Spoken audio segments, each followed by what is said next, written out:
Dražgoško bitko sem doživel tako, da smo slišali tam za Jelovcem, da je to začelo pokati, da se je to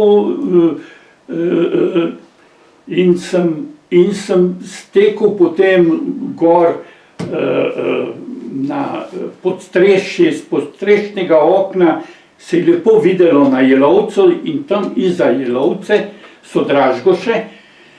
2 dni in 2 noči je bilo tega pokanja. Nebo se je osvetljevalo s temi raketami svetlečimi. In ko je bilo tega konec, so ljudje začeli govoriti, seveda, Nemci so potem Dražgoše uničili, so tudi temelje hiš so oni, vse so izminirali. Ljudi, tako rekoč, kar jih je bilo, tam so jih pobili, mnogi so na srečo pobegnili v te enote, še partizanske gor po Jelovci. Ampak med ljudmi je naenkrat začelo se govoriti, kako so se naši močno tepli, borili z Nemci. Ker je bil pojem, nam so v šoli prikazovali te filme vojne, propagandne filme, kako nemška vojska, posebno na vzhodni fronti, kako napreduje, kako to vse, kako bi rekel, gre brez težav za Nemce. Ampak naši so se pa tolkli z Nemci. In to je nam otrokom, smo hodili v nemške šole, smo morali govoriti nemško, to nam je bilo na nek način neko sporočilo, da je treba se upirati takim stvarem. In mi smo začeli, potem smo prišli domov,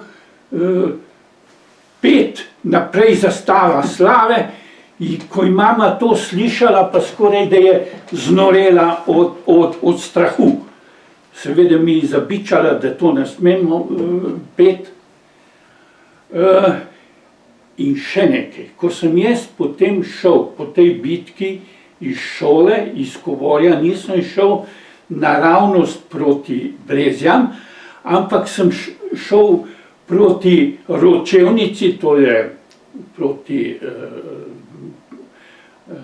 Bistrici, tam na Žagi, Česnovi je bila moja stara mama, Ivana je bila. So jo klicali tudi Johana, zaradi tega, ker ona je bila iz Velikovca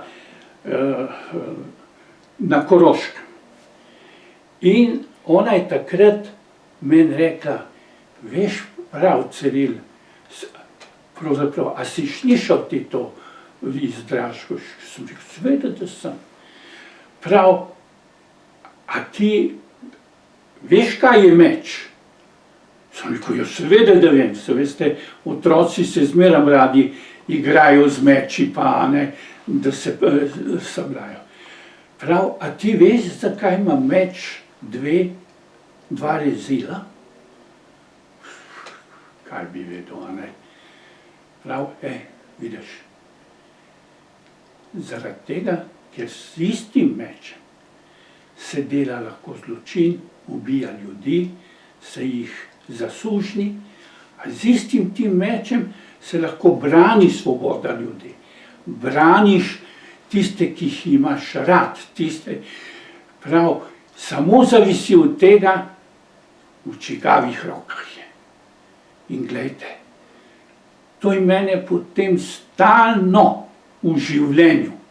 To je bil kot neki, kako bi rekel, virus, ki mi je prišel v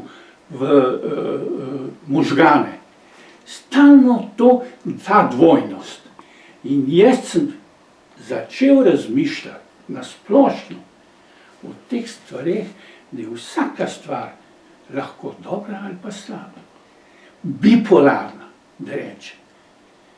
Evo, zaradi tega je meč tam gor, tudi v mojem grbu. Vidite. Zaradi tega,